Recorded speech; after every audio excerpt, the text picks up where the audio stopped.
What's up, everybody? So, a couple weeks ago, I pointed out that when talking about ancient history, basically what we have is history of this area. Everybody outside of that was barbarians, and anything you've ever heard about it is just mythology. So, I set out to do kind of an in-depth study to try to understand the official version of what happened after the 536 AD event. And after burning through a lot of brain cells here, I decided that they don't have a clue. Well, they have a slight clue. There's some archaeological evidence left over, but it really depends on who you ask, I guess. And it's really the same for their main area of concern, Italy to Egypt.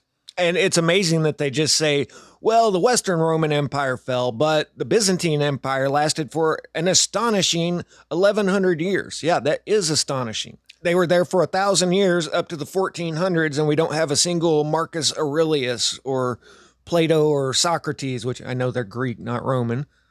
But we've got the greatest empire the earth has ever seen that reigned for 1,000 years, and we don't know anything about it. There's just Justinian. And, you do a deep dive into it, and you've got Justinian. Information is so scarce that scholars use the term Byzantine to describe something that is overly complex, intricate, secretive, or devious. Here they say it's due to the perceived complexity of the Byzantine Empire.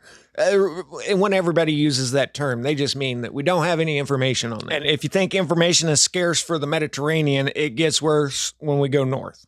But let's start off with the Mediterranean countries here. I think this is a video put together by ChatGPT or something. There's a lot of things wrong, but for our purposes, close enough. According to this, 429 AD, the collapse is well underway. And this is where we start having Germanic tribes from the north start invading the south. I'll do my version of history after this that kind of explains why all that happened. But so the Visigoths, the Ostrogoths started coming down, taking land. When you hear the term Goth, you can just think white people from the north, but not necessarily all from the same tribe. The Vandals actually took over Spain before the Visigoths did. The Visigoths came down and ran them out of Spain.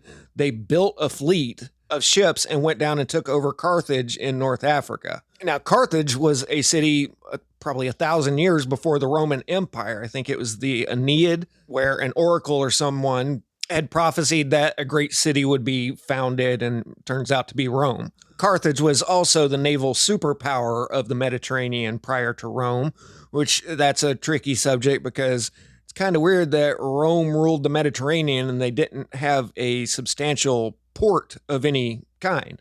Now, I'm just going to use the term Goth generically to mean white people from the north. But one thing the Goths knew were ships. Just think Vikings. So the Goths wind up taking over half of the Mediterranean. And then you have the Huns come in from the east and take over basically all of Eastern Europe. Just think Attila the Hun. These are like Mongolian Turkic horse raiders that all of Europe was terrified of. And to make a really long story short, all of this goes back and forth, kind of taking land, losing land, blah, blah.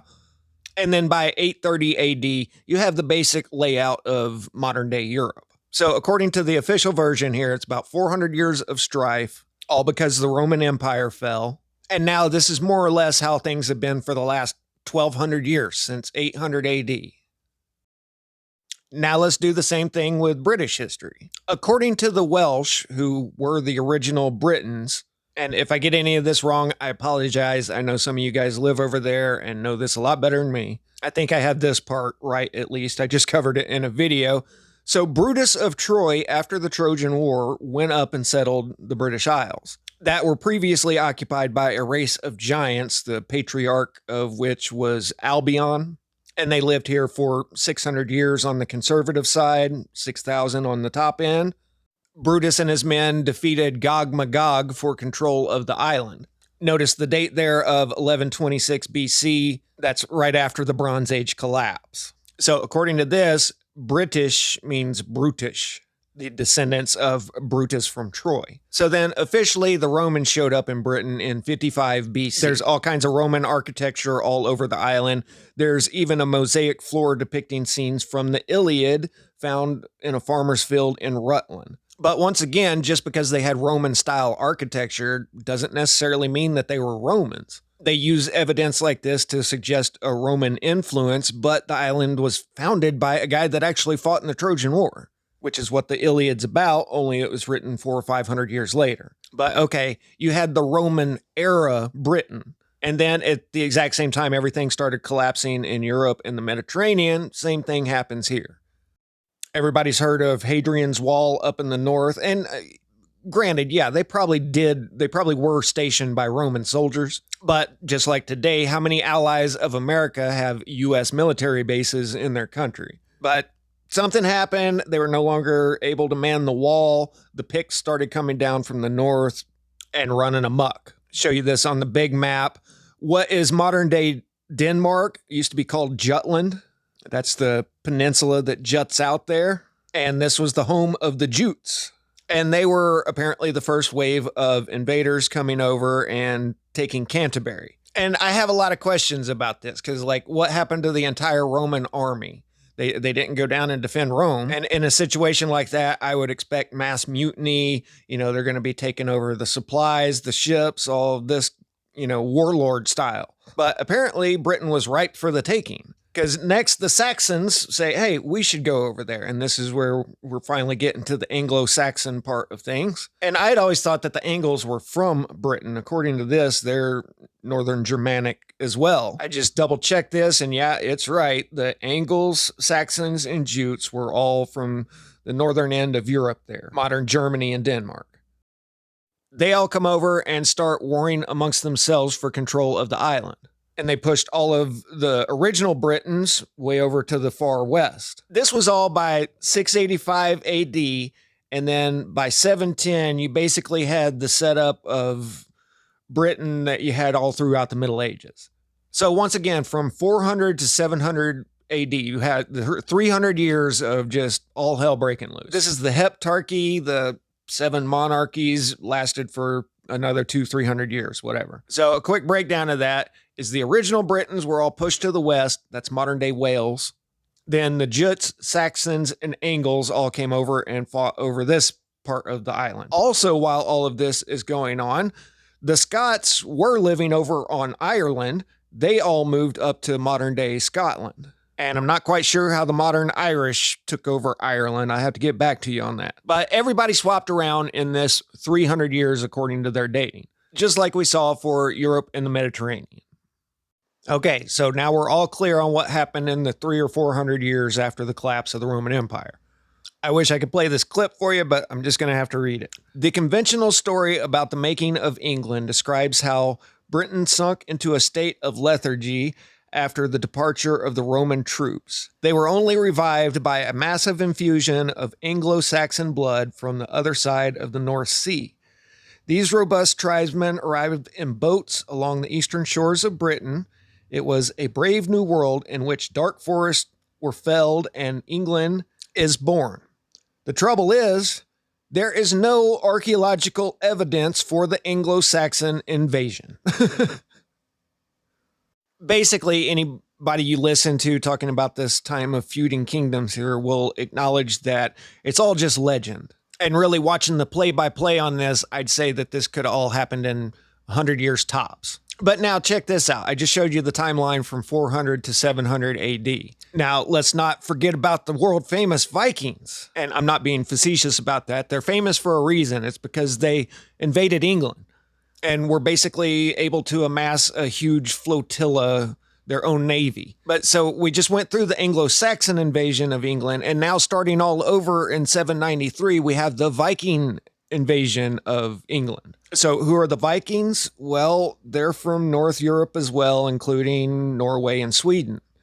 So they're kind of from the exact same area as the Angles and the Jutes and the Saxons, only they're not really including North Germany in on the Vikings here.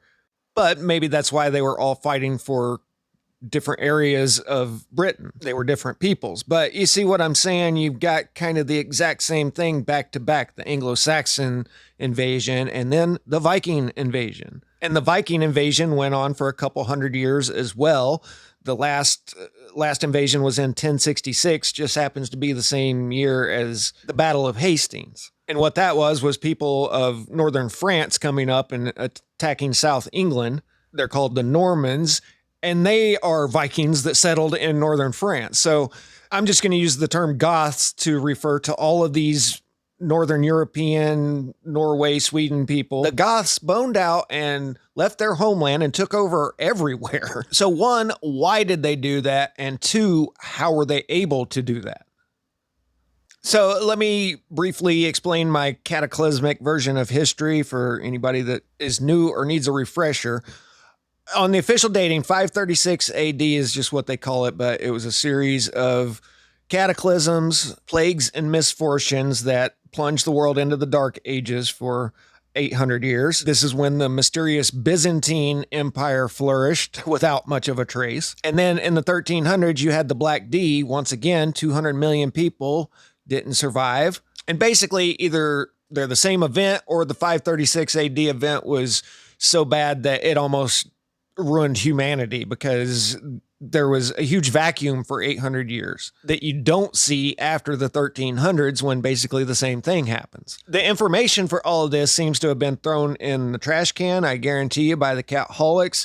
It was still around in 1988 when JFC Hecker wrote this. And he basically says, before we can even talk about the Black D, we got to talk about all the other stuff that was going on, these mighty revolutions in the organism of Earth. From China to the Atlantic, the foundations of the Earth were shaken. And this was detrimental to both vegetable and animal life. What he writes mirrors ancient mythology of past cycles, but here a parching drought accompanied by famine, then torrents of rain and inundation, 400,000 people washed away in the floods.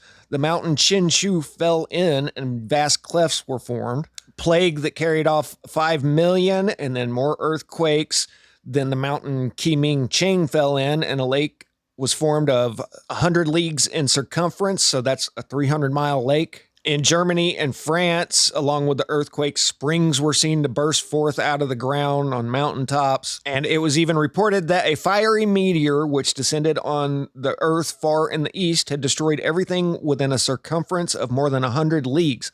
Once again, 300 miles completely wiped out by a fiery meteor, something that today scientists would say never happened. Now, this is describing the 1300s event, but we have the exact same story for the 536 AD event. I've read several different papers on here explaining how this could have been a cometary impact. Now, Justinian was supposed to have lived during this time, the one famous Byzantine emperor, and Justinian's comet is famously associated with Justinian's plague.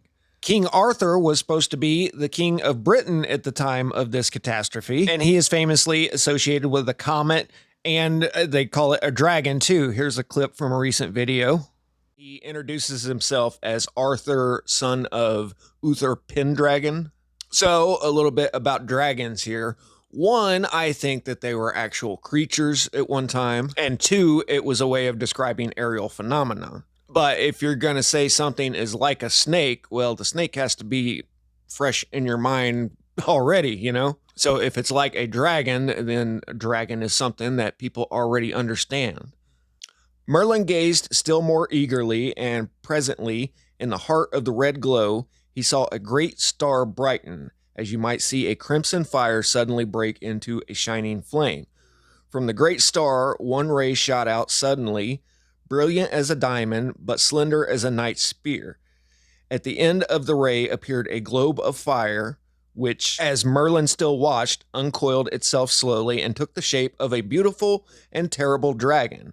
This fiery dragon opened its mouth and sent out 2 more rays, one to the east, the other to the west. The eastern ray seemed to have no end to it, but disappeared in brightness, so that you might almost have thought that the sun was just going to rise. The ray to the west went into the night shadows and then broke up into 7 smaller rays, which spread themselves in a golden fan above the shadowy peaks of distant hills. So it would appear that the King Arthur legend is talking about an impact event, making all the night a stream of fire, and the Irish drag means fire, the Welsh dragal means silent flashes of lightning. Just like the last druid described with the electrical storms in the meteor that disintegrated above the earth. That's why they built these. He just straight up tells you it's because of the fallout. Now, it looks like the historians wanted to forget all about this, but modern day scientists are finding clues of this everywhere. And at least now they'll admit that there was some climate-change happening at the time and temperatures dropped everywhere. So a short story made really long here. Whether this was 2 events or 1, we'll ignore that for now. We'll just call this the 536 AD event, where we have the legend of King Arthur's comet over here, Justinian's comet over here, and then the beginning of what they call the migration period, also the fall of the Roman Empire. The temperatures dropped and made all of the northern lands here uninhabitable. So there was a huge push of Goths all down to the south and to the west. Siberia got cold too, so the Mongols, the Huns pushed in over here, and all the Slavic peoples were left down around this area. And it doesn't seem to me like this should have taken 300 or 400 years. When your homeland all of a sudden looks like this, it doesn't take you very long to decide, we got to go somewhere else or we're going to starve. This is probably where the idea of Fimblewinter comes from in Norse mythology. This also being remembered from past cycles as well. So there's no real archaeological evidence for the Anglo-Saxon invasion that supposedly lasted from 400 to 700 AD, and then the same thing happened all over again with the Viking invasion, which there is evidence of. So it sounds to me like there was one big push. Another thought that I have on this is, why was it so easy for them to take over these lands? Well, they were probably already hit by the plague and all the other catastrophes, but that stinking mist, the way they describe what was spreading the pestilence, probably didn't reach up into the Gothic lands. So that could have really softened up all of Europe and the Mediterranean. Then I kind of think that Britain was just wiped out by a huge tsunami. The King Arthur legends describe it as the wastelands afterwards, and all of these Roman era buildings that they find out underneath a farmer's field here. I mean, everything's been taken down to the foundation. All they find are the mosaic floors, and it's under just a couple of feet of, soil out in a farmer's field here.